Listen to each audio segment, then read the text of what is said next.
Good evening everyone. कैसे हो आप सभी। आज की हमारी जो पीओटी की क्लास रहने वाली है। इससे पहले भी हमने पीओटी के कुछ एमसीक्यू किए थे। आज हम अपने इस वीडियो में पीओटी के कुछ क्वेश्चनों को देखेंगे। तो चलिए शुरू करते हैं पीओटी के कुछ question.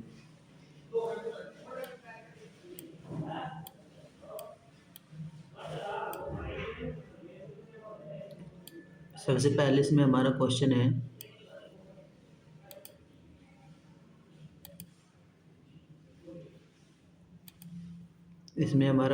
First question, how many domains are described in each level of the NSQF। NSQF के प्रत्येक स्तर में कितने डोमेन वर्णित है। जो NSQ का हर एक स्तर है उसके अंतर्गत हमारे 5 डोमेन वर्णित है। नेक्स्ट क्वेश्चन है हमारा,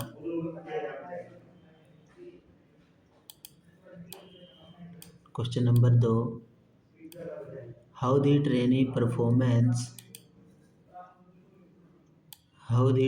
performance in respect of the trade is learning outcome are to be recognized।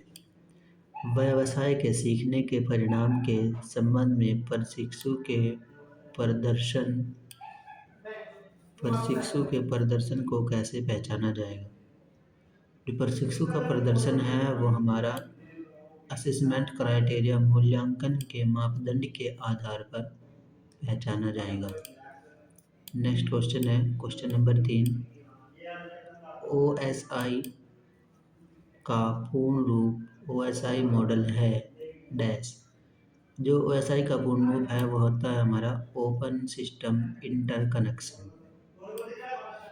Open system interconnection जो है वो OSI का पूर्ण रूप है। क्वेश्चन नंबर 3 का option number A right answer हो जाएगा। नेक्स्ट क्वेश्चन है, कंप्यूटर में फैलने वाला वायरस क्या है। कंप्यूटर में जो वायरस फैलता है यह एक कंप्यूटर प्रोग्राम होता है। नेक्स्ट क्वेश्चन है हमारा, what is the name of the domain in NSQF describe the learner should be able to do।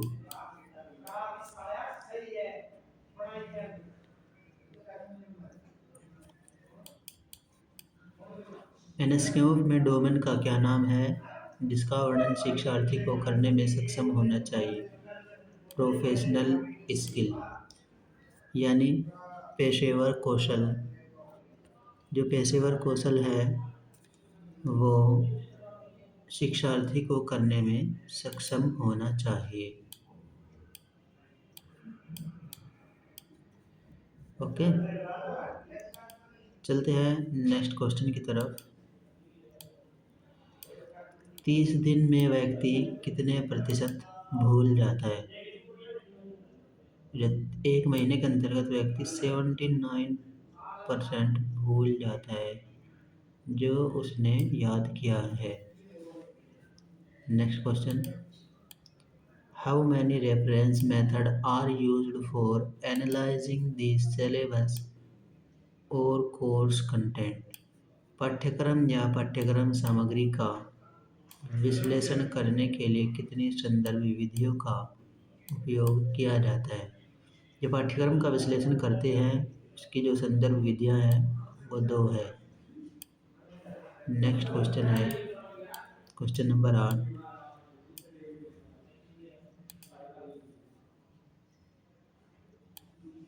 with reference to related information a motor car driver dash all the following technique। संबंधित जानकारी के संदर्भ में एक motor car चालक को सभी driving तकनीकों को डैश मस्ट नो अवश्य जानना चाहिए। कोई चालक कार चला रहा है तो उसे उसके ड्राइविंग के बारे में, गियर के बारे में, लाइसेंस के बारे में और जो ट्रैफिक रूल है उसके बारे में भी जानना अति आवश्यक है। यदि उसको ट्रैफिक रूल के बारे में पता ही नहीं होगा तो रेड लाइट पर वो चल पड़ेगा, ग्रीन लाइट पर वो रुक जाएगा, तो इससे दुर्घटनाएं हो सकती है। इसीलिए एक मोटर कार चालक को सभी ड्राइविंग लाइसेंस तकनीकों को जानना अति आवश्यक है। तो इसका हो जाएगा मस्ट नो। नेक्स्ट क्वेश्चन है हमारा, भूलने के लिए उत्तरदायी कारक क्या है? जो भूल जाते हैं उसके लिए उत्तरदायी कारक एक थकावट हो जाएगा, एक नशा हो जाएगा, एक मानसिक असंतुलन हो जाएगा। ये तीनों जो है भूलने के उत्तरदायी कारक है, तो इसका आंसर हो जाएगा all of these. Next question है हमारा, effect of the poor due to illiteration between teacher and student. शिक्षक और छात्र के बीच कम बातचीत के कारण गैस का प्रभाव खराब है, तो इसका आंसर हो जाएगा एसिन्यूलोसिस टाइप डिस्टेंस लर्निंग प्रोग्राम, अतुल्यकालिक प्रकार का दूरदर्शन शिक्षा कार्यक्रम। नेक्स्ट क्वेश्चन है हमारा 11 नंबर क्वेश्चन है, कोई व्यक्ति कुछ सीख सकता है यदि वह कोशिश करे और देख कर करे, और यदि वह अभ्यास करे और वह उन बातों को समझे जो उसे सिखाई जा रही है, तो कोई व्यक्ति कुछ भी सीख सकता है। नेक्स्ट क्वेश्चन है हमारा question number 12, Indira Gandhi national open university, जिसे आप इग्नू के रूप में जानते हैं। Indira Gandhi national open university new Delhi was stabilised by an act of parliament of India. Indira Gandhi राष्ट्रीय मुक्त विश्वविद्यालय नई दिल्ली की स्थापना भारत की संसद में एक अधिनियम द्वारा हुई थी। जो Indira Gandhi national open university, जिसे हम लोग इग्नू के रूप में जानते हैं, उसकी स्थापना राष्ट्रीय मुक्त विश्वविद्यालय की स्थापना भारत की संसद के अधिनियम में किस वर्ष हुई थी? तो इसका आंसर होगा हमारा 1985 में इसकी स्थापना भारत के संसद में हुई थी। नेक्स्ट क्वेश्चन है हमारा क्वेश्चन नंबर 13, कौन सा व्यवहार का प्रकार है? जो हमारा व्यवहार है वो आंतरिक व्यवहार भी होना चाहिए और बाहरी व्यवहार भी होना चाहिए, तो इसका आंसर हो जाएगा हमारा ऑप्शन नंबर सी, ए और बी दोनों। नेक्स्ट क्वेश्चन है हमारा question number 14, which one of the following is a visual add, यानी निम्न में से कौन सी दृश्य सहायक सामग्री है? रेडियो नहीं हो सकती क्योंकि हम रेडियो को देख नहीं सकते, सिर्फ सुन सकते हैं। टेप रिकॉर्डर, इसके अंदर हम रिकॉर्ड कर सकते हैं, इसे हम इसे देख नहीं सकते।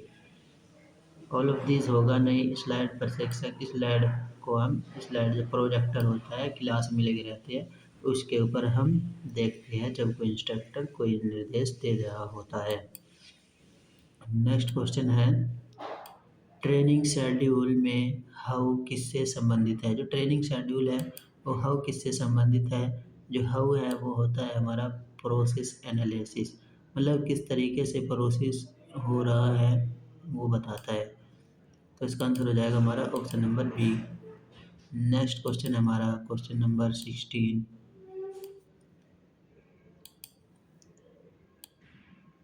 किसी लक्ष्य या पीड़ित उपयोगकर्ता को आईपी प्राप्त करने के लिए साइबर हमलावर आमतौर पर किसे निशाना बनाते हैं? किसी लक्ष्य या पीड़ित उपयोगकर्ता का आईपी पता लगाने के लिए साइबर हमलावर आमतौर पर किसे निशाना बनाते हैं?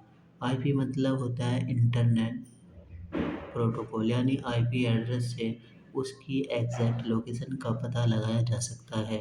तो इसका हो जाएगा हमारा वेबसाइट।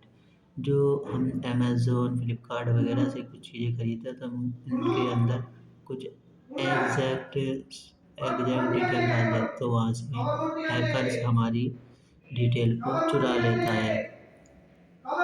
नेक्स्ट क्वेश्चन है हमारा क्वेश्चन नंबर 17। कौन सा विजुअल ऐड नहीं है? कैमरा, ये भी हमारा विजुअल ऐड हो जाएगा। ट्रांसपेरेंसी, ये भी विजुअल ऐड हो जाएगा। फोटोग्राफी, ये भी हमारा विजुअल ऐड हो जाएगा। तो बचा क्या? न तो कैमरा होगा हमारा विजुअल ऐड के अंतर्गत, न ट्रांसपेरेंसी होगी और न फोटोग्राफी होगी। तो ऑप्शन नंबर हमारा सी हो जाएगा। मल्टीमीडिया हमारा विजुअल ऐड नहीं है। नेक्स्ट क्वेश्चन है हमारा ट्रेनिंग शेड्यूल में वो किससे संबंधित है? ट्रेनिंग शेड्यूल होता है जो हमारा वो होता है मैन पावर एनालिसिस। जो ट्रेनिंग शेड्यूल में वो है वो मैन पावर एनालिसिस से संबंधित है। नेक्स्ट क्वेश्चन है हमारा classroom management are perform by which method? मतलब कक्षा प्रबंधन किस विधि से किया जा सकता है? तो कक्षा प्रबंधन है उसके अंदर फॉर्मल एजुकेशन विधि जानी चाहिए और इनफॉर्मल एजुकेशन विधि जानी चाहिए, ताकि एक ट्रेनी अच्छे से अपनी ट्रेनिंग पूरी कर पाए। तो इसका आंसर हो जाएगा option number C, both A and B. Next question है हमारा question number 20। Which of the following is not a need to McClelland theory Maxwell theory. Which of the following is not a need to Maxwell theory? निम्नलिखित में से कौन सा Maxwell के सिद्धांत की आवश्यकता नहीं है? जो मैक्सवेल की थ्योरी है वो हमें उपलब्धि की आवश्यकता बताती है, संबंधी कारण की आवश्यकता बताती है, नीड ऑफ पावर शक्ति की आवश्यकता बताती है। ये तीनों जो है हमारी मैक्सवेल के सिद्धांत की थ्योरी है। तो जो नीड ऑफ ए स्टेम है ये हमारी सम्मान की आवश्यकता है, ये मैक्सवेल के सिद्धांत की आवश्यकता नहीं है। तो इसका राइट आंसर हो जाएगा हमारा need to a stem. Next question है हमारा डेमोस्ट्रेशन किससे संबंधित है? यदि हमारे पास कोई दक्षता है यानी कौशल है तो हम उसको डेमोस्ट्रेशन कहते हैं। तो इसका आंसर हो जाएगा हमारा option number A. Next question है हमारा ट्रेनिंग शेड्यूल में व्हेन एंड व्हाट किससे संबंधित है? जो ट्रेनिंग शेड्यूल है हमारा व्हेन और व्हाट जो है जो कंटेंट एनालिसिस से संबंधित है। नेक्स्ट क्वेश्चन है हमारा बिहेवियर इज नॉट, मतलब बिहेवियर नहीं है। जानबूझकर किया गया कर्म ये बिहेवियर के अंतर्गत नहीं आता है। आत्मविश्वास के साथ किया गया कर्म ये बिहेवियर के अंतर्गत नहीं आता है। अज्ञानता के कारण किया गया कर्म ये भी बिहेवियर के अंतर्गत नहीं आता है। तो इसका आंसर हो जाएगा हमारा ऑप्शन नंबर डी, ये सभी। नेक्स्ट क्वेश्चन है हमारा क्वेश्चन नंबर 24। एप्लीकेशन सॉफ्टवेयर में फैलने वाले वायरस को क्या कहा जाता है? Macro virus. जो हमारा एप्लीकेशन सॉफ्टवेयर होता है उसके अंदर मैक्रो वायरस फैल जाते हैं। नेक्स्ट क्वेश्चन है हमारा और आज की वीडियो का लास्ट क्वेश्चन रहने वाला है ट्रेनिंग शेड्यूल में वियर किससे संबंधित है? ट्रेनिंग शेड्यूल है हमारा उसमें कंटेंट एनालिसिस से संबंधित है। ट्रेनिंग शेड्यूल कंटेंट एनालिसिस से संबंधित है। आज की वीडियो में इतना ही। यदि आपको ये वीडियो पसंद आई हो तो वीडियो को लाइक करें, चैनल को सब्सक्राइब करें और हमारे चैनल APJCITS 2.5 को सब्सक्राइब करें। दोस्तों के साथ वीडियो को शेयर करें। मिलते हैं नेक्स्ट वीडियो में, तब तक के लिए धन्यवाद।